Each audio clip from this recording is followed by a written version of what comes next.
Hello बच्चों, तुम लोग केमिकल बॉन्डिंग पढ़ा रहे थे और आज बताते इसमें violence cell electron pair repulsion theory, short में बोलते हैं वेस्पर थ्योरी। जो बहुत इंपॉर्टेंट टॉपिक से बढ़िया देखना, पूरी क्लियर हो जाएगा डाउट। ठीक है, तो हेडिंग दो VSEPR थ्योरी,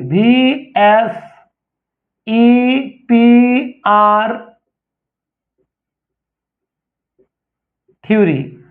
ठीक है, V का मतलब होता है बाबू वायलेंस,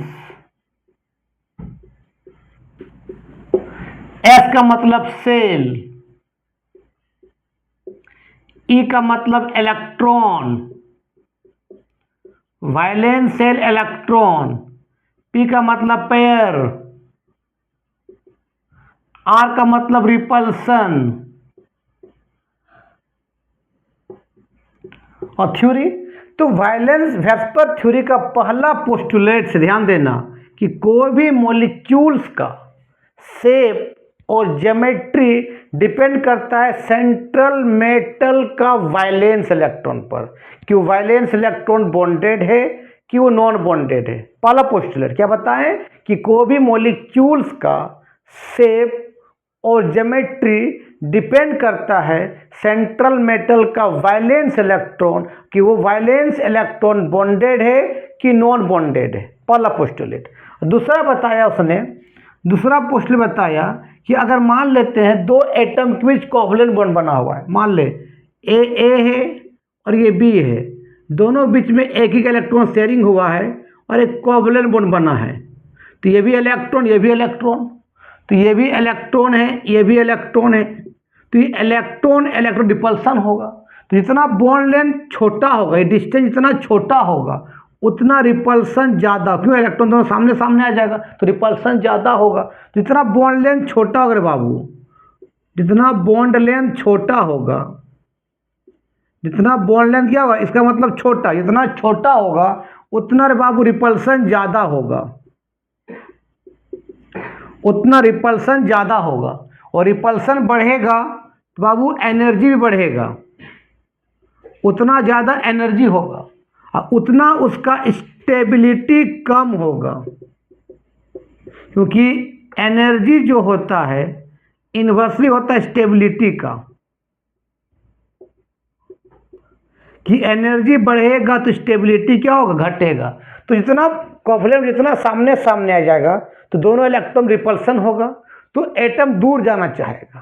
ठीक है, लेकिन अगर मान लेते हैं तीसरा पोस्टुलेट कि मान ले ए और बी दूर दूर है, कोवलेंट बॉन्ड लेकिन दूर दूर है, तो दोनों इलेक्ट्रॉन दूर दूर है तो आपको रिपल्सन कम होगा, तो बॉन्ड लेंथ अगर बढ़ जाएगा, अगर यहाँ पर देखो क्या होगा बताओ, बॉन्ड लेंथ क्या हो गया बताओ, बढ़ गया। जब बॉन्ड लेंथ बढ़ जाएगा तो रिपल्सन मिनिमाइज हो जाएगा, रिपल्सन कम हो जाएगा, रिपल्सन क्या होगा, कम होगा। रिपल्सन कम होगा तो स्टेबिलिटी क्या होगा, स्टेबिलिटी ज़्यादा होगा और एनर्जी क्या हो जाएगा बताओ, कम होगा। तो violence cell electron pair repulsion theory का पहला पोस्टुलेट है कि कोई भी मॉलिक्यूल्स का शेप और ज्योमेट्री डिपेंड करता है सेंट्रल मेटल का वायलेंस इलेक्ट्रॉन, कि वायलेंस इलेक्ट्रॉन बॉन्डेड है कि अनबॉन्डेड है, मतलब बॉन्ड बनाया हुआ है कि बॉन्ड नहीं बनाया हुआ है। अच्छा, सेंट्रल मेटल किसी को कहते हैं, जो जिस मॉलिक्यूल में जो एटम सिंगल हो, जैसे मान लेते हैं अगर AB4 है, ये AB4 टाइप्स एक मॉलिक्यूल से, तो भाई इसका सेंट्रल मेटल कौन होगा, जो सिंगल है। कौन सिंगल है, ए, तो ए आपका ये ए है, होगा आपका सेंट्रल मेटल होगा, सेंट्रल एटम होगा। और सेंट्रल इस मॉलिक्यूल्स का शेप और ज्योमेट्री डिपेंड करेगा इस सेंट्रल मेटल के वायलेंस इलेक्ट्रॉन पर, कि वायलेंस इलेक्ट्रॉन बॉन्डेड है कि बॉन्ड में पार्टिसिपेट नहीं किया है। ठीक है, दूसरा पोस्टुलेट कहता है कि अगर कोई कोवलेंट बॉन्ड बना है मॉलिक्यूल्स के बीच में, अगर बॉन्ड लेंथ छोटा होगा, दो इलेक्ट्रॉन सामने सामने आ जाएगा, रिपल्सन ज़्यादा होगा और रिपल्सन ज़्यादा होने के कारण स्टेबिलिटी क्या हो जाएगा, घट जाएगा, एनर्जी बढ़ जाएगा। अगर कोई मॉलिक्यूल से बॉन्ड दूर में है तो इलेक्ट्रॉन डिस्टेंस बढ़ जाएगा, तो रिपल्सन क्या होगा, कम होगा, स्टेबिलिटी ज़्यादा होगा। ठीक है, तो पहला दूसरा तीसरा तुमको समझ में आ गया। मेन है चौथा जो बहुत ही इंपॉर्टेंट पोस्टुलेट्स है। सुनो, चौथा पोस्टुलेट बहुत ही इंपॉर्टेंट है, बहुत ही इंपॉर्टेंट। जैसे इसका एग्जांपल लेते हैं वाटर का, सपोज करते हैं वाटर, ध्यान देना ये H2O है। तो H2O में बताओ कि सेंट्रल एटम कौन है, जो सिंगल है कौन है भाई, ऑक्सीजन है। तो सेंट्रल एटम ऑक्सीजन है, तो ऑक्सीजन का एटॉमिक नंबर कितना होता है, 8 होता है। हमने क्या लिखते हैं बताओ, 2 और 6 इसका वाइलेंस इलेक्ट्रॉन है। तो 6 वाइलेंस इलेक्ट्रॉन में 2 हाइड्रोजन क्या बॉन्डेड है, मतलब इसके पास ऑक्सीजन के पास 2 हाइड्रोजन से बॉन्ड बनाया हुआ है और 4 इलेक्ट्रॉन इसके पास खाली है। ये 4 इलेक्ट्रॉन और 4 इलेक्ट्रॉन में उसमें एक जोड़ा इलेक्ट्रॉन को बोलते हैं एक लोन पेयर, याद रखना, एक लोन पेयर बोलते हैं। कितना, 4 इलेक्ट्रॉन, कितना लोन पेयर है भाई, इसके पास आपका 2 लोन पेयर है। और जो बॉन्ड बनाया उसको बोलते हैं बॉन्ड पेयर, इसको बोलते हैं हम लोग बॉन्ड पेयर। इस तरह बॉन्ड पेयर है, जो बॉन्ड बनाएगा उसको बोलते हैं बॉन्ड पेयर, और जो इलेक्ट्रॉन बॉन्ड ने बनाएगा उसको बोलते हैं लोन पेयर। तो वेस्पर थ्योरी कहता है कि लोन पेयर में सबसे ज्यादा रिपल्सन होता है, मतलब दोनों दूर भागेगा हमेशा। सबसे रिपल्सन कहाँ होगा, या तो सबसे ज्यादा कहाँ होगा, लोन पेयर के बीच। उसके बाद रिपल्सन होगा लोन पेयर और बॉन्ड पेयर की। उसके बाद कहाँ होगा बताओ, उसके बाद ज्यादा रिपल्सन कहाँ होगा आपका, लोन पेयर और क्या, बॉन्ड पेयर के बीच।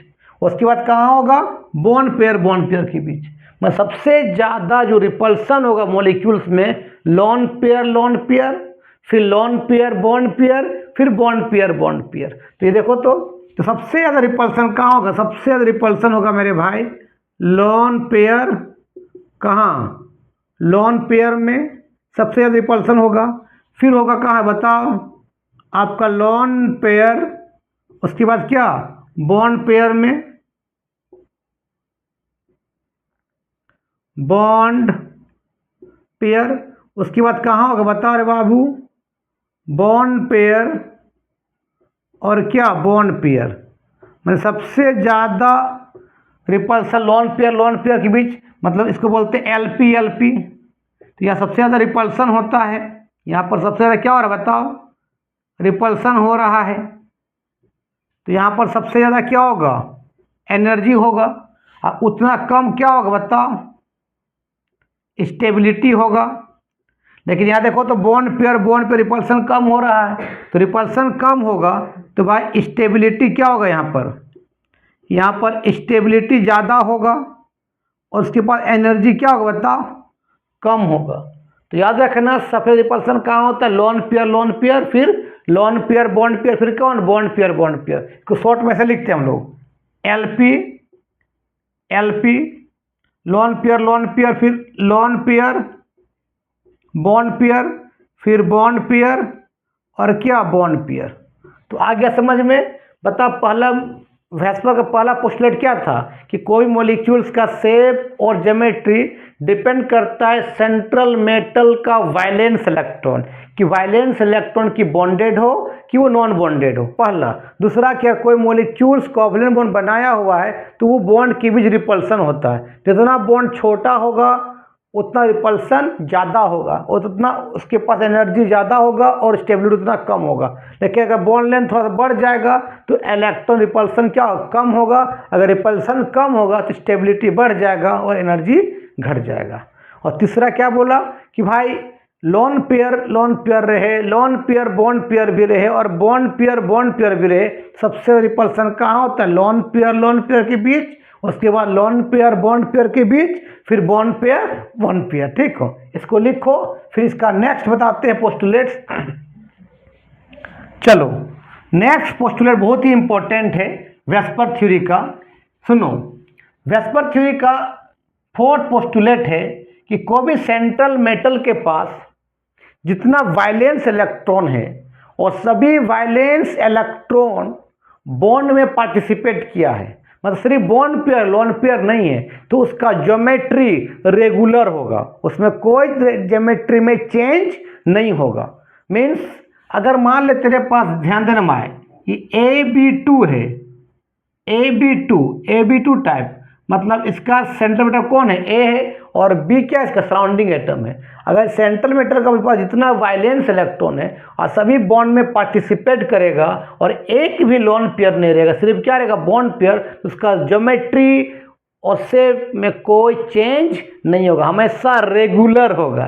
जैसे एग्जांपल लेते हैं कि मान लीजिए आपका यहाँ लिखते हैं Ab2 टाइप में, मान लीजिए यहाँ लिखे हम लोग कंपाउंड का नाम, ध्यान देना रे बाबू, हमने क्या लिखा, कंपाउंड का नाम, फिर यहाँ लिखे हम लोग क्या, बॉन्ड पेयर लिखे, फिर लिखे बाबू हम लोग क्या, लोन पेयर Lp लिखे, उसका हम लोग क्या लिखे, इसके बाद यहाँ शेप लिखे उसका, उसके बाद हम लोग ज्योमेट्री लिखे उसका, क्या लिखे, ज्योमेट्री, और उसका यहाँ पर क्या लिखे बता, एग्जाम्पल लिखा, क्या लिखा रे बाबू, एग्जाम्पल। तो पहला कंपाउंड मान ले क्या बता, Ab2 टाइप, मतलब एक तरह सेंट्रल एटम है और उसमें क्या है, दो सराउंडिंग एटम कौन है, Bb, सिर्फ बॉन्ड पेयर, यहाँ पर बॉन्ड पेयर कितना है, दो, लोन पेयर एक भी नहीं है। तो Ab2 होगा तो उसका शेप को बोलते बाबू Sp बोलते हैं, और उसका ज्योमेट्री जो होगा लीनियर होगा, लीनियर कि यहाँ सेंट्रल मेटल होगा, एक सराउंडिंग यहाँ होगा, सॉरी यहाँ सेंट्रल कौन ए है तो ए यहाँ होगा, एक सराउंडिंग बी इधर होगा, एक सराउंडिंग बी इधर होगा, लीनियर। एग्जाम्पल कौन कौन है, तो भाई एक है BeH2, दूसरा है BeCl2। कोई दिक्कत, लिखो, लिखते जाओ इस तरह से। चलो फिर हम बात करते हैं, एक एग्जाम्पल हुआ, दूसरा एग्जाम्पल देते बाबू Ab3 टाइप, मतलब ए आपका सराउंडिंग एटम, सॉरी ए आपका सेंट्रल मेटल है और बी उसका क्या है, सराउंडिंग एटम, और इसमें एक भी लोन पेयर नहीं, all electrons are bond pair, तो उसका ज्योमेट्री में कोई फर्क नहीं होगा, कोई डिस्टॉर्टेड नहीं होगा, रेगुलर होगा। जैसे इसमें बॉन्ड पेयर कितना है बाबू, बॉन्ड पेयर आपका कितना है, आपका बॉन्ड पेयर 3 है, और इसमें लोन पेयर जो है क्या है, 0 है, एक भी नहीं है। तो Ab3 का जो शेप होता है बाबू, वो ये शेप जो हो जाएगा इसका आपका होता है क्या, Sp2 होता है, और इसका ज्योमेट्री का नाम है ट्रायगोनल प्लेनर। क्या नाम बाबू, ये ट्रायगोनल प्लेनर होता है।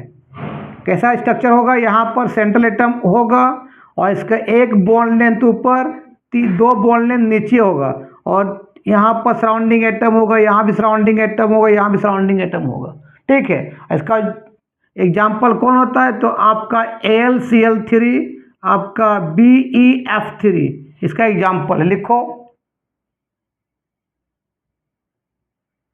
लिखते जाओ। चलो एक यहाँ हो गया। अब नेक्स्ट बताते हैं कि अगर मान लेते हैं क्या रहे, AB4 टाइप, मतलब ए तरह सेंट्रल मेटल और बी इसका चारों क्या सराउंडिंग एटम रहेगा, इसमें सभी क्या है, बॉन्ड पेयर, एक भी लोन पेयर नहीं है, तो उसका स्ट्रक्चर रेगुलर होगा, कोई चेंज नहीं होगा। तो इसमें बॉन्ड पेयर कितना बता, 4 है, यहाँ लोन पेयर कितना है, 0 है। अगर एक सेंट्रल मेटल के साथ 4 सराउंडिंग एटम होगा तो उसका शेप का बोलते हैं बाबू Sp3, और उसका ज्योमेट्री को बोलते हैं टेट्राहेड्रल। क्या बोलते हैं हम लोग, टेट्राहेड्रल बोलते हैं। यहाँ आपका सेंट्रल एटम होगा, एक बॉन्ड ऊपर होगा और 3 बॉन्ड कहाँ होगा, नीचे होगा, और सब में क्या होता है, सराउंडिंग एटम होगा, ठीक है। एग्जाम्पल कौन कौन होता है, methane CH4, carbon tetrachloride CCl4, लिख लो, लिखो यहां तक, लिखो। चलो इसको आगे बढ़ाते हैं, अब इसको मिटाते हैं, ये वाला, ये ऐसा मिटाते हैं। चलो आप बात करते हैं हम लोग AB5 का। AB5 का मतलब क्या समझा, कि सेंट्रल मेटल A है और उसका सराउंडिंग कितना है, 5 गो है, मैंने A को 5 जगह से घेर के रखा हुआ है, और सभी क्या यहाँ पर बॉन्ड पेयर, लोन पेयर एक भी नहीं, तो बॉन्ड पेयर कितना है, 5, लोन पेयर 0। अगर सेंट्रल एटम के साथ 5 गो सराउंडिंग एटम रहेगा, उसका शेप का नाम बाबू sp3d नाम है, और उसका ज्योमेट्री को बोलते हैं trigonal bipyramidal. Trigonal bipyramidal geometry कैसे होगा ध्यान देना। मान ले यहाँ आपका सेंट्रल एटम यहाँ पर होगा, यहाँ पर ए होगा, ऊपर नीचे क्या होगा सराउंडिंग एटम होगा, फिर ट्रायंगल टाइप में सराउंडिंग एटम होगा, ट्रायंगल टाइप इस तरह से। यहाँ भी सराउंडिंग एटम बी होगा, यहाँ भी बी होगा, यहाँ भी बी होगा, यहाँ भी बी होगा, यहाँ भी बी होगा, इस तरह से। एग्जाम्पल कौन है बताओ, PCl5 फास्फोरस पेंटाक्लोराइड, लिख लो। इसको मिला दो। इस बॉन्ड लेंथ को बोलते हैं इक्वेटोरियल बॉन्ड लेंथ, और ऊपर नीचे वाला बोलते हैं एक्सियल बॉन्ड लेंथ। और एक्सियल बॉन्ड लेंथ ज़्यादा बड़ा होता है as compare to equatorial bond length. मतलब ये इस बॉन्ड लेंथ को बोलते हैं इक्वेटोरियल बॉन्ड लेंथ, इसको बोलते हैं इक्वेटोरियल, का नाम है इक्वेटोरियल बॉन्ड लेंथ, BL का मतलब बॉन्ड लेंथ शॉर्ट में। और इसको ये वाला बड़ा जो ऊपर नीचे है इसको बोलते हैं हम लोग axial bond length, axial bond length बोलते हैं। और एक्सियल बॉन्ड लेंथ बड़ा होता है as compare to equatorial bond length की तुलना में, लिख लो। इसको मिटाते हैं फिर उसी तरह, चलो मिटा दिए। चलो अब हम देखो हम लिखे AB6 मतलब क्या, सेंट्रल मेटल A है और उसका 6 गो क्या सराउंडिंग एटम है। तो सेंट्रल मेटल के साथ 6 गो सराउंडिंग एटम होगा, तो वहाँ पर बॉन्ड पेयर जो होगा कितना होगा 6 होगा, यहाँ लोन पेयर कितना 0 होगा, तो उसका ज्योमेट्री में कोई चेंज नहीं होगा। अगर सेंट्रल मेटल के साथ 6 गो सराउंडिंग एटम होगा, उसका शेप को बोलते हैं बाबू sp3d2 बोलते हैं, और उसका ज्योमेट्री को बोलते हैं हम लोग ऑक्टाहेड्रल बोलते हैं। ऑक्टाहेड्रल क्यों बोलते हैं, क्योंकि ज्योमेट्री में 8 गो फेस होता है, इसलिए उसको बोलते हैं ऑक्टाहेड्रल। ठीक है, इसको हम मिटाते हैं।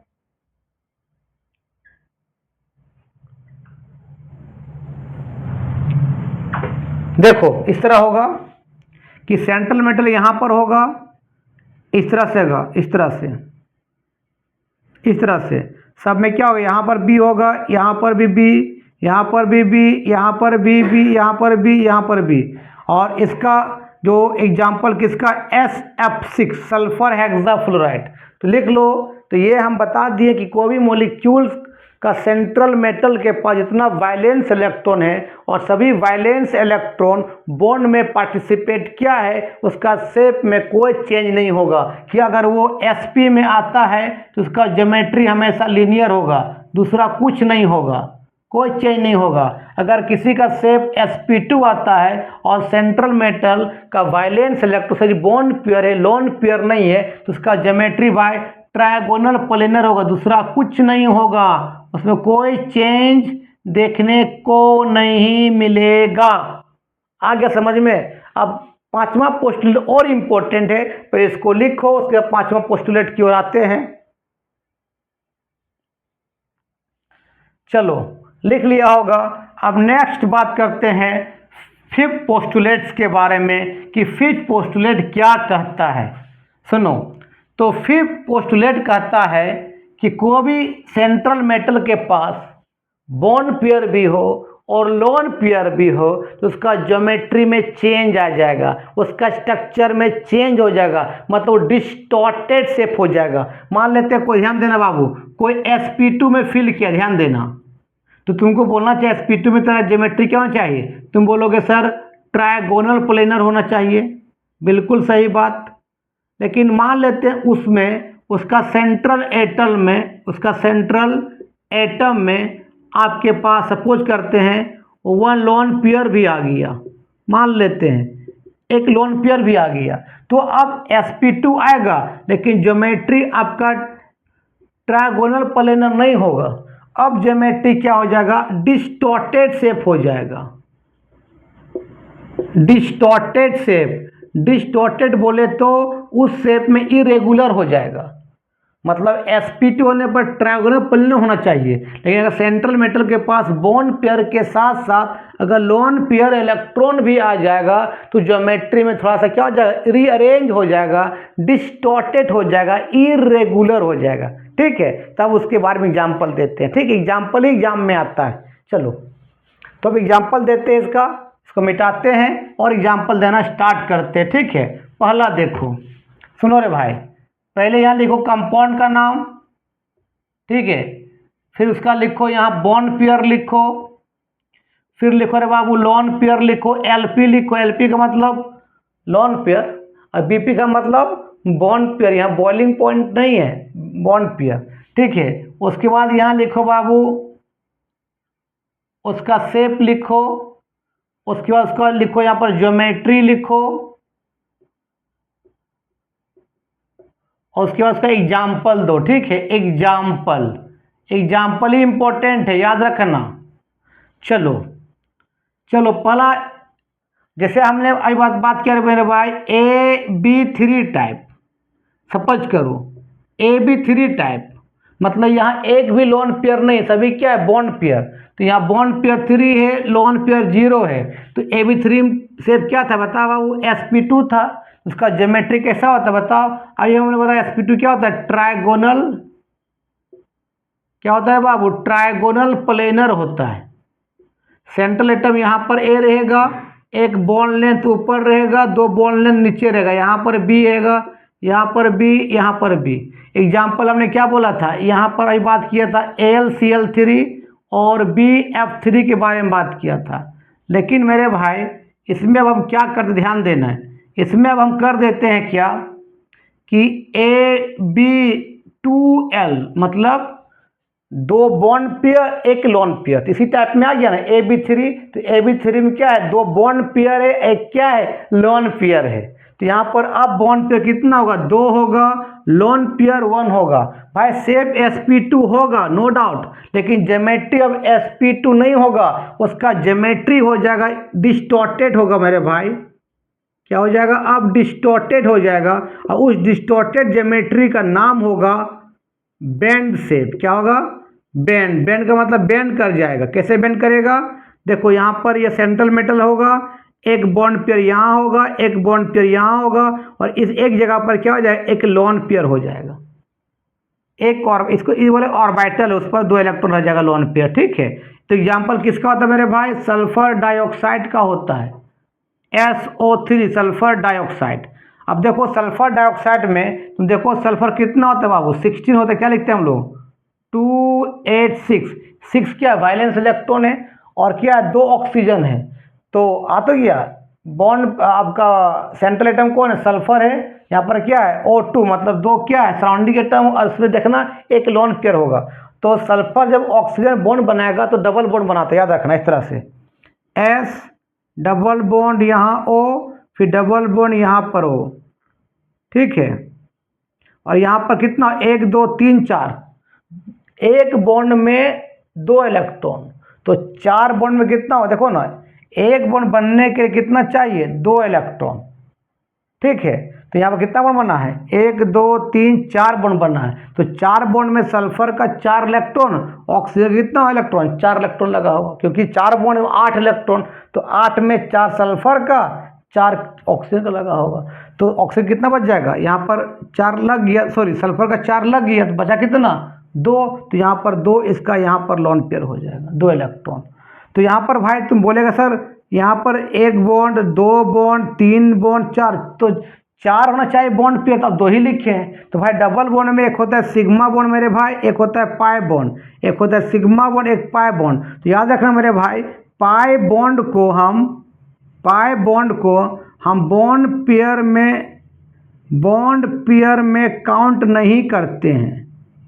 काउंट क्यों नहीं करते हैं, क्योंकि पाई बॉन्ड तुमको मालूम है कि कैसे बनता है, 2 ऑर्बिटल साइड वाइज ओवरलैप करता है, तब आपका क्या बनता है, पाई बॉन्ड बनता है। जो बहुत कमज़ोर होता है उसका ज्योमेट्री को अगर रोटेट करवाएंगे तो पाई बॉन्ड क्या हो जाएगा, टूट जाएगा। याद रखना, डबल बॉन्ड ट्रिपल बॉन्ड रहे कुछ भी रहे तो आप पाई बॉन्ड को हम लोग हाइब्रिडाइजेशन सपोर्ट नहीं करते हैं, सिर्फ क्या करते हैं, सिग्मा बॉन्ड को। इसलिए यहाँ बॉन्ड पर किसका लिखे, सिग्मा का, पाई का नहीं लिखे। ठीक है, तो यहाँ पर इसका एग्जाम्पल स्ट्रक्चर इस तरह होगा, यहाँ एस होगा, यहाँ डबल बॉन्ड ओ होगा, यहाँ पर भी डबल बॉन्ड ओ होगा। तो यहाँ कितना बॉन्ड बना, 4 बॉन्ड। तो 4 बॉन्ड बनने के लिए कितना, 8 इलेक्ट्रॉन।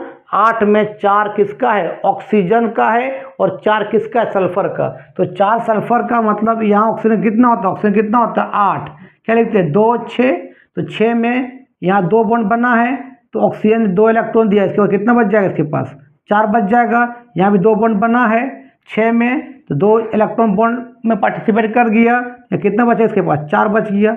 सल्फर का कितना होता है, 6 होता है। तो यहाँ 2 बॉन्ड बने, यहाँ 2 बॉन्ड, 4 खत्म हो गया तो 2 बचेगा। 2 यहाँ पर क्या होगा, ऑर्बिटल का रहेगा। इसी शेप का नाम क्या बताओ, बैंड शेप नाम है।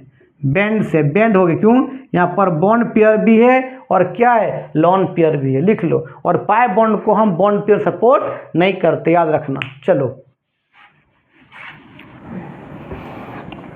चलो अब बात करते हैं नेक्स्ट की ओर आते हैं।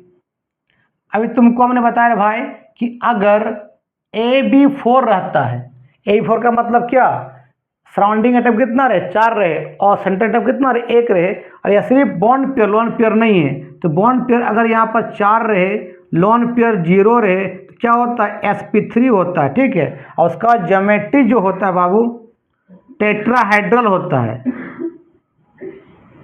क्या होगा, टेट्राहेड्रल होगा, क्योंकि लोन पेयर एक भी नहीं है। तो कैसा ज्योमेट्री होगा, सेंट्रल एटम यहाँ होगा, 1 बॉन्ड लेंथ ऊपर होगा और 3 बॉन्ड नीचे होगा। सब में क्या होगा, बी होगा। एग्जाम्पल क्या था, CH4 का था। लेकिन अब हम क्या कर रहे हैं, अब ध्यान दो, मेन अब यहाँ पर ध्यान दो, अब हम क्या कर रहे हैं, देखो अब हम क्या करना चाहते हैं, ध्यान देना।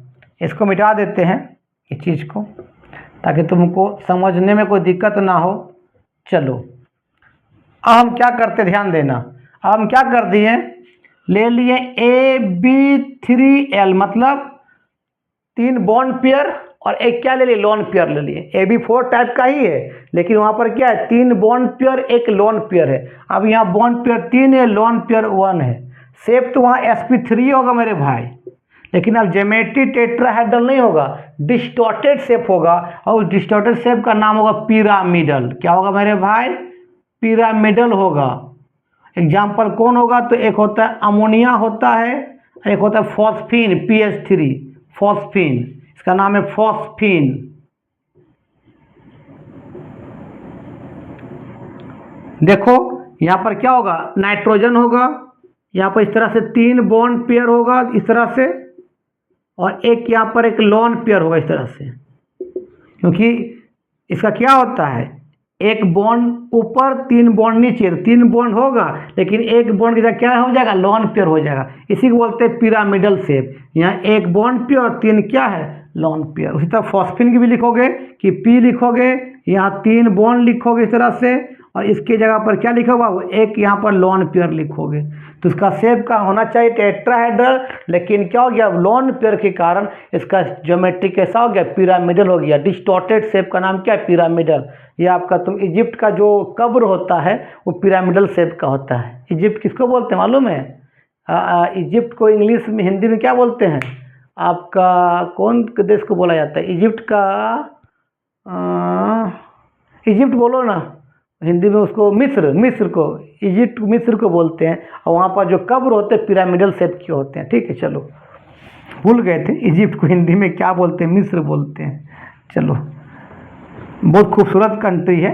जैसे मान लेते अब क्या लिखते हैं, ध्यान देना। अब लिखते हैं क्या, AB2L2, AB4 टाइप ही है, लेकिन यहाँ 2 बॉन्ड पेयर है और 2 लोन पेयर है। तो यहाँ पर बॉन्ड पेयर कितना पता, 2 हो गया, अब लोन पेयर भी 2 हो गया। चलो ज्योमेट्री शेप sp3 होगा नो डाउट, लेकिन अब ज्योमेट्री टेट्राहेड्रल नहीं होगा, क्योंकि यहाँ बॉन्ड पेयर भी है और लोन पेयर भी है। ठीक है, तो यहाँ पर उसका ज्योमेट्री कैसा होगा बाबू, याद रखना, बैंड शेप होगा। एग्जाम्पल कौन है, वाटर।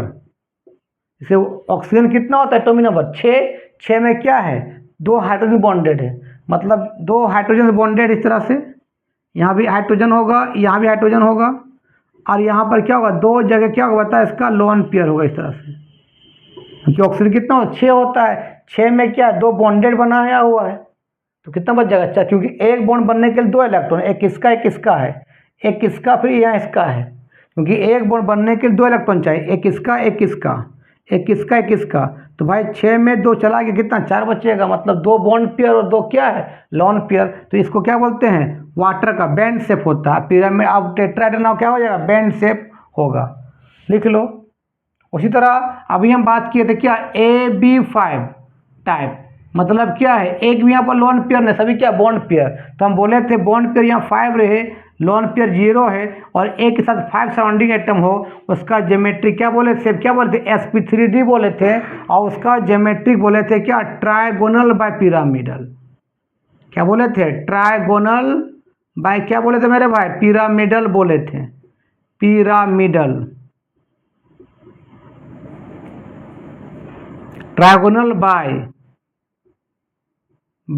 पिरामिडल बोले थे, इस तरह होगा, या सेंट्रल एटम यहाँ होगा, ऊपर नीचे 2 बॉन्ड लेंथ, और ट्रायंगल टाइप का क्या रहेगा, 3 बॉन्ड लेंथ होगा, ठीक है। एग्जांपल क्या बोले थे बताओ, PCl5 का फास्फोरस पेंटाक्लोराइड का बात बोले थे, ठीक है। लिखो अब इसमें बताते हैं बॉन्ड पेयर और लोन पेयर, तब क्या होगा, देखो इसको मिटा देते हैं इस चीज को, चलो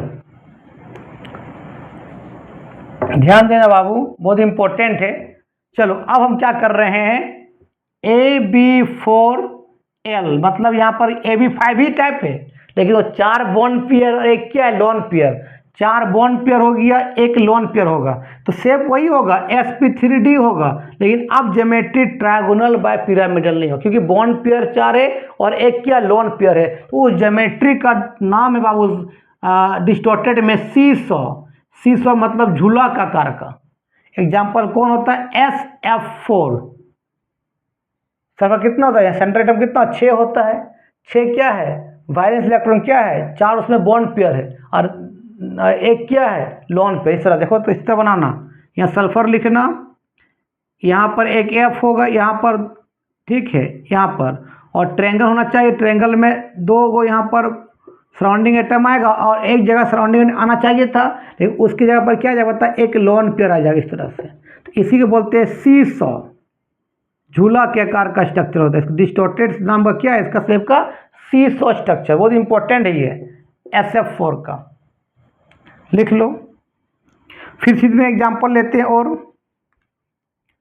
AB5 ही टाइप में, कि हमने क्या कर दिया, अब ध्यान देना, AB3L2, मतलब AB5 ही है, लेकिन 3 बॉन्ड पेयर और 2 लोन पेयर, यहाँ 3 bond pair 2 lone pair, shape वही होगा कोई दिक्कत, लेकिन ज्योमेट्री में चेंज हो जाएगा, तब इस ज्योमेट्री का नाम है बाबू टी शेप, उस डिस्टॉर्टेड शेप का नाम क्या है, टी शेप। एग्जाम्पल होता है इसका बाबू ClF3, बता सेंट्रल एटम कौन है, क्लोरीन, जितने भी आपका हेलोजन फैमिली होते हैं, फ्लोरीन क्लोरीन ब्रोमीन या सब का वायलेंस कितना 7 होता है, तो 7 में बाबू 3 क्या है बॉन्ड पेयर है, और देखना कितना इलेक्ट्रॉन बच जाएगा 4 मतलब कितना लोन पेयर, 2 लोन पेयर बचेगा, उसका ज्योमेट्री ऐसे होगा, देखना यहाँ C लिखना, Cl लिखना, एक F यहाँ लिखना, एक F यहाँ लिखना, और F एक यहाँ होगा, और यहाँ पर भी होना चाहिए एक F, यहाँ पर भी एक F होना चाहिए था, लेकिन यहाँ पर क्या होगा, कुछ सराउंडिंग एटम नहीं, तो क्या होगा बता, यहाँ पर एक लोन पेयर हो जाएगा, यहाँ पर भी एक क्या होगा लोन पेयर हो जाएगा, कि 2 इलेक्ट्रॉन को एक लोन पेयर बोलते हैं, क्योंकि इसी तरह पर ज्योमेट्री ऐसे ही बनाना है, A होगा इस तरह से, ऐसे बनाना है, तो यहाँ पर क्या देखो, तो यहाँ पर F है, यहाँ पर F है, लेकिन देखो यहाँ पर एक F है, मान ले यहाँ इस तरह से, यहाँ Cl यहाँ पर है, यहाँ पर F है, यहाँ पर भी F है, और यहाँ पर F है, बाकी जगह क्या इस तरह आपका लोन पेयर, वहाँ पर अगर रहता बॉन्ड पेयर तो यहाँ भी एक F होता, यहाँ पर F होता, मतलब ट्रायगोनल बाय पिरामिडल होता, लेकिन यहाँ पर क्या हो गया है, 2 जगह क्या निकल गया है लोन पेयर, और 2 इलेक्ट्रॉन को क्या बोलते हैं, एक लोन पेयर बोलते हैं। अगर इसको मिटा दिया जाए, देखो ऐसे लगा, देखने में लग रहा है, देखने टी जैसा, इसको अगर बंद कर देंगे कैसे लग, देखो देखने में टी लग रहा है ना, इसलिए इसका नाम क्या है टी शेप, ठीक है। और एग्जांपल लेते हैं, आप क्या देखो तो आप क्या लिए AB2L3, मतलब आप क्या लिए AB2L3, AB5 में ही है लेकिन 2 बॉन्ड पेयर और 3 लोन पेयर। तो अब 2 लोन पेयर हो गया, सॉरी 2 हो गया bond pair, 3 lone pair, shape वही होगा sp3d होगा, लेकिन अब इसका ज्योमेट्री जो होगा बाबू वो हो जाएगा आपका लीनियर हो जाएगा। एग्जाम्पल कौन होता है, XCF2 बताते हैं, फिर इसको लिखो ना, यहाँ बनाएंगे थोड़ा सा। देखो शेप उसी तरह लिखना इस तरह से कि मान लें sp3 कैसा होता है कि सराउंडिंग सेंट्रल यहाँ होगा, 2 सराउंडिंग ऊपर नीचे, फिर ट्रायंगल टाइप, इस तरह लिखना। देखो अब यहाँ क्या लिखेंगे, याद रखना जेनॉन का जो वैलेंस इलेक्ट्रॉन होता है 8 होता है। 8 में क्या है देखो तो 2 सराउंडिंग एटम है, तो जेनॉन का 8 में 2 इलेक्ट्रॉन बॉन्ड में पार्टिसिपेट, कितना बच जाएगा 6 इलेक्ट्रॉन। 6 इलेक्ट्रॉन मतलब कितना लोन पेयर, 3 लोन पेयर। तो भाई इसका ज्योमेट्री ऐसा होता है, यहाँ पर इसको मिटाते हैं, इसको इस तरह से बनता है। देखो यहाँ XC होगा, ऊपर नीचे एक्सियल पर होगा सराउंडिंग एटम, यहाँ F यहाँ F, और ट्रायंगल टाइप में सब क्या रह जाएगा बताओ, आपका रह जाएगा क्या लोन पेयर, इस तरह से। ये सबको बंद कर देंगे तो देखो तो लीनियर लगेगा देखने में। इसका नाम ज्योमेट्री, डिस्टॉर्टेड ज्योमेट्री का नाम क्या बताओ, लीनियर नाम है, लिख लो, क्योंकि इसमें क्या है 2 बॉन्ड पेयर है और 3 क्या है लोन पेयर, लिख लो। तो याद रखना ये सब शेप का। चलो ये समझ में आ गया। चलो अब हम बात करते हैं AB6 वाले के लिए।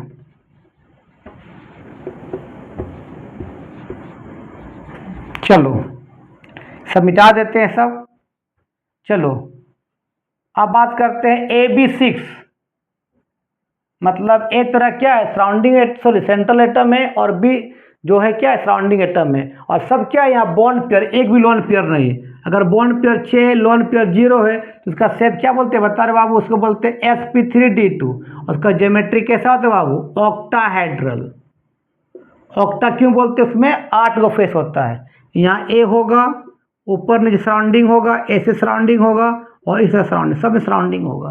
तो ज्योमेट्री क्या था, इसके बाद एग्जाम्पल क्या था SF6 था। लेकिन अब हम क्या कर रहे हैं, अब हम क्या कर दे रहे बाबू AB5L, मतलब 5 बॉन्ड पेयर 1 लोन पेयर। तो बॉन्ड पेयर के साथ लोन पेयर भी रहे तो ज्योमेट्री में कुछ गड़बड़ी आ जाएगा, डिस्टॉर्टेड हो जाएगा। तो भाई यहाँ बॉन्ड पेयर कितना हो गया 5 हो गया, लोन पेयर F हो गया, शेप वही होगा sp3d2 होगा, लेकिन ज्योमेट्री में चेंज हो जाएगा, ऐसे हो जाएगा। मान लेते यहाँ A होगा, इस तरह से ध्यान देना,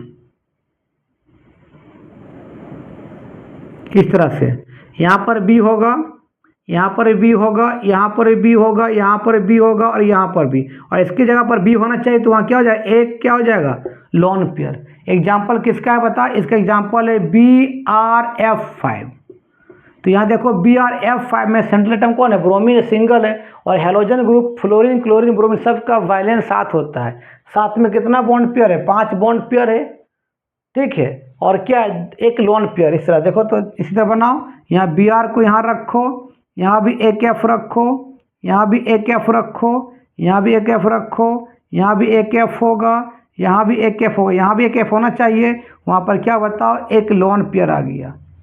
1 लोन पेयर का मतलब कितना इलेक्ट्रॉन, 2 इलेक्ट्रॉन, और कितना बॉन्ड है 1 2 3 4 5, 5 बॉन्ड में कितना इलेक्ट्रॉन लगा, इसका 5 इलेक्ट्रॉन और इस सब का 5 इलेक्ट्रॉन, क्योंकि एक बॉन्ड में 2 इलेक्ट्रॉन, तो इसका 5 लगेगा, और इसका भी 1, इसका 1, इसका 1, इसका 1, इसका 1, मतलब टोटल 10 इलेक्ट्रॉन लगेगा। 10 में 5 सेंट्रल मेटल का और 5 सराउंडिंग इलेक्ट्रॉन एटम का इलेक्ट्रॉन लगेगा, ठीक है।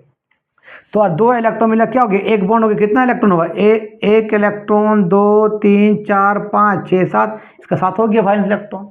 तो यहाँ पर क्या देखो तो 5 बॉन्ड पेयर है, 1 लोन पेयर है, तो उस ज्योमेट्री का नाम, उस डिस्टॉर्टेड ज्योमेट्री का नाम है स्क्वायर पिरामिडल,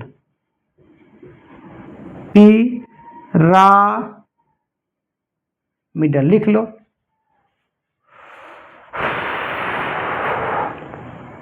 चलो अब फिर एग्जाम्पल लेते हैं, लास्ट एग्जाम्पल ले रहे हैं। चलो अब ले रहे, सुनो हम क्या कर रहे हैं, AB4L2 मतलब 4 bond pair 2 lone pair, shape वही होगा, शेप में कोई गड़बड़ी नहीं हो, लेकिन ज्योमेट्री चेंज हो जाएगा। और वो अगर 4 बॉन्ड पेयर और 2 लोन पेयर रहे तो उसका ज्योमेट्री का जो डिस्टॉर्टेड ज्योमेट्री का जो स्ट्रक्चर होगा वो होगा स्क्वायर प्लेनर। कैसा होगा मेरे भाई? Square planar. जैसे यहाँ पर यहाँ ए रहेगा सेंट्रल एटम, यहाँ सब में बी रहेगा, इस तरह से यहाँ पर बी रहेगा, यहाँ पर बी रहेगा, यहाँ पर बी रहेगा, यहाँ पर बी रहेगा, यहाँ पर बी रहता तो क्या होता? आपका ऑक्टाहेड्रल होता, लेकिन नहीं, यहाँ पर भी एक लोन पेयर रहेगा, यहाँ पर भी एक लोन, उसको बोलते हैं स्क्वायर प्लेनर। एग्जाम्पल किसका होता है? XE आपका होता है F4 का होता है, XeF4। तो जिनोन का कितना होता है वैलेंस इलेक्ट्रॉन? 8 होता है। 8 में क्या है? 4 बॉन्ड पेयर, तो 4 बॉन्ड पेयर है X का, तो 4 क्या हो जाएगा? 4 इलेक्ट्रॉन रहेगा अनबॉन्डेड, 4 इलेक्ट्रॉन अनबॉन्डेड मतलब कितना लोन पेयर? 2 लोन पेयर हो जाएगा। तो ऐसे बना इसका स्ट्रक्चर, ऐसे बनाओ कि यहाँ पर Xe का वैलेंस 8 है, एक बॉन्ड इससे बनाएगा, एक बॉन्ड इससे बनाएगा, एक बॉन्ड इससे बनाएगा, एक बॉन्ड इसके बनेगा। कितना बॉन्ड बनाया? 4 बॉन्ड, तो इसका 4 इलेक्ट्रॉन, इसका एक एक लगेगा, मतलब एक बॉन्ड में 2 इलेक्ट्रॉन, तो 4 इसका लगेगा, एक एक इसका लगेगा सबका। तो इसके बाद कितना बच जाएगा? 4 लग गया तो कितना बचेगा? और 4 बचेगा, तो 4 मतलब कितना? 2 लोन पेयर, तो एक लोन पेयर ऊपर होगा और एक लोन पेयर क्या होगा? नीचे। इसी बोलते हैं क्या? Square planar. तो आज का वीडियो यहीं समाप्त करते हैं। तो एक बार हम रिपीट कर देते हैं, हम क्या बताएं कि valence electron pair repulsion theory बोलता है कि कोई मॉलिक्यूल्स का शेप और ज्योमेट्री डिपेंड करता है सेंट्रल मेटल का वैलेंस इलेक्ट्रॉन पर, कि वैलेंस इलेक्ट्रॉन बॉन्ड बनाया हुआ है कि बॉन्ड नहीं बनाया हुआ है, पहला। दूसरा, अगर कोई कोवैलेंट बॉन्ड बनता है, जितना कोवैलेंट बॉन्ड सामने होगा उतना रिपल्सन ज़्यादा होगा, जितना ज़्यादा रिपल्सन होगा उतना स्टेबिलिटी कम होगा। अगर किसी का बॉन्ड लेंथ दूर है तो रिपल्सन कम होगा तो स्टेबिलिटी ज़्यादा होगा। फिर बताया कि कोई भी सेंट्रल एटम के पास जितना वैलेंस है और सभी वैलेंस इलेक्ट्रॉन बॉन्ड में पार्टिसिपेट किया है, एक भी लोन पेयर नहीं है, तो उसका ज्योमेट्री रेगुलर होगा, कोई चेंज नहीं होगा। लेकिन कोई सेंट्रल मेटल के पास बॉन्ड पेयर भी है और लोन पेयर भी है, तो शेप में क्या आएगा? चेंज आ जाएगा। उसी शेप क्या बोलते हैं? Distorted shape. तो जो हम शेप बताएं वो सबको याद रखना, कौन कौन बताएं एक बार याद रखना, बहुत ही इंपॉर्टेंट एग्जाम में देता है बाबू, क्या किसका किसका देता है, याद रखना हमेशा आपको। अभी हम क्या क्या स्ट्रक्चर बताएं? एक बताया किसका, देखो तो सल्फर डाइऑक्साइड का, एक क्या बताया देखो अमोनिया का बताएं, एक किसका बताया देखो वाटर का बताएं, एक किसका बताएं ClF3 का बताएं, किसका बताएं हम लोग SF4 का बताएं। ये सब क्या है? डिस्टॉर्टेड है। क्यों? इसके पास लोन पेयर भी और क्या है? बॉन्ड पेयर भी है, ठीक है। फिर किसका बताएं हम? एक बात किए BrF5 का बात किए, फिर किसका बात किए हम? XeF2 का बात किए, फिर किसका बात किए? XeF4 का बात किए, और किसका बात किए? सब तो हो गया। सबका सब में जो है यहाँ पर क्या है? लोन पेयर भी है और साथ में क्या बताओ? बॉन्ड लोन पेयर भी है और क्या है? बॉन्ड पेयर भी है, जिसके कारण इसका इस सब का शेप कैसा होता है? बोलो, डिस्टॉर्टेड क्या होता है? शेप होता है। जैसा अभी हम बताएं आपका सल्फर डाइऑक्साइड कैसा बताएं? इस तरह बताएं, यहाँ पर ऐसे बताएं, इस तरह से। यहाँ पर क्या है? एक लोन पेयर बताएं। फिर अमोनिया कैसे बताएं? NH3 का या N3, इस तरह से। यहाँ पर क्या? बॉन्ड पेयर, और यहाँ पर क्या बताएं? एक लोन पेयर बताएं। ये सब स्ट्रक्चर याद रखना, एग्जाम में पूछेगा, ठीक है। वाटर कैसे बताएं? कि ऑक्सीजन है, यहाँ पर क्या बताओ? 2 बॉन्ड पेयर है, यहाँ पर क्या बताओ? 2 लोन पेयर है। इसका भी ज्योमेट्री कैसा बताएं? डिस्टॉर्टेड क्या? बैंड बताएं।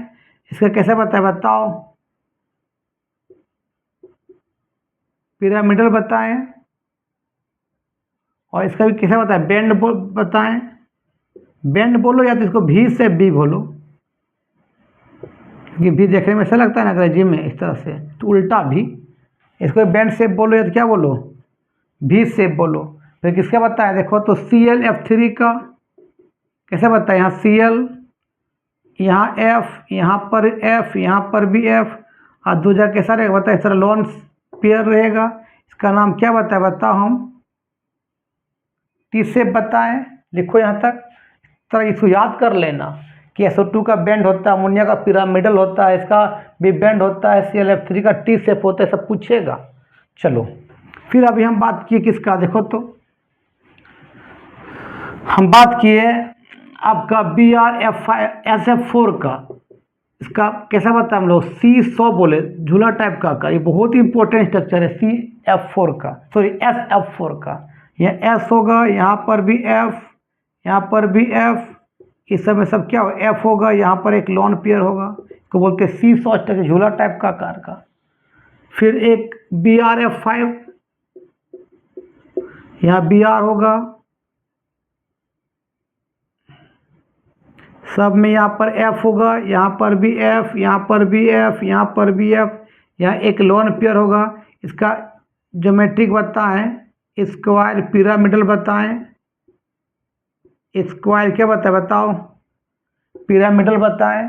फिर किसका XCF2 का, यहाँ XC, दोनों जगह पर क्या होगा, दो बॉन्ड लेंथ होगा, FE का बॉन्ड पेयर होगा FF का, और यहाँ पर भी एक लोन पेयर होगा, यहाँ पर भी एक लोन पेयर, यहाँ पर भी एक लोन पेयर होगा।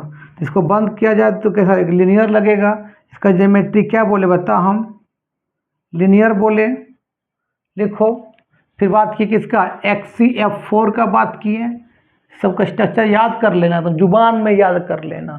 XCF4 का बात किए हम, यहाँ XC होगा, यहाँ एक F, यहाँ पर भी एक F, यहाँ पर भी एक F, यहाँ पर भी एक F, और यहाँ पर भी एक लोन पेयर, यहाँ पर भी लोन पेयर। इसे कैसा बता हम, स्क्वायर क्या बताए बताओ, प्लेनर। तो ये सब का स्ट्रक्चर थोड़ा सा याद कर लेना। कोई कोवलेंट कंपाउंड में सेंट्रल मेटल के अंदर लोन पेयर भी हो और बॉन्ड पेयर भी हो तो उसका स्ट्रक्चर कैसा होता है, डिस्टॉर्टेड होता है, कुछ ना कुछ इसमें गड़बड़ी आ जाएगा, ठीक है। तो अमोनिया, सल्फर डाइऑक्साइड, आपका BrF5, ClF3, XCF2, XCF4, सब में क्या बॉन्ड पेयर भी है, लोन पेयर। इसके चक्कर में उसका जो कोवलेंट कंपाउंड का स्ट्रक्चर है उसमें डिस्टॉर्टेड शेप आता है, क्योंकि बॉन्ड पेयर और लोन पेयर में बहुत ज़्यादा रिपल्सन होने के कारण। तो वीडियो अच्छा लगता होगा, देखो और दोस्तों को फॉरवर्ड करो, कुछ तुम लोग कोऑपरेट करो। तब तक के लिए बाय बाय।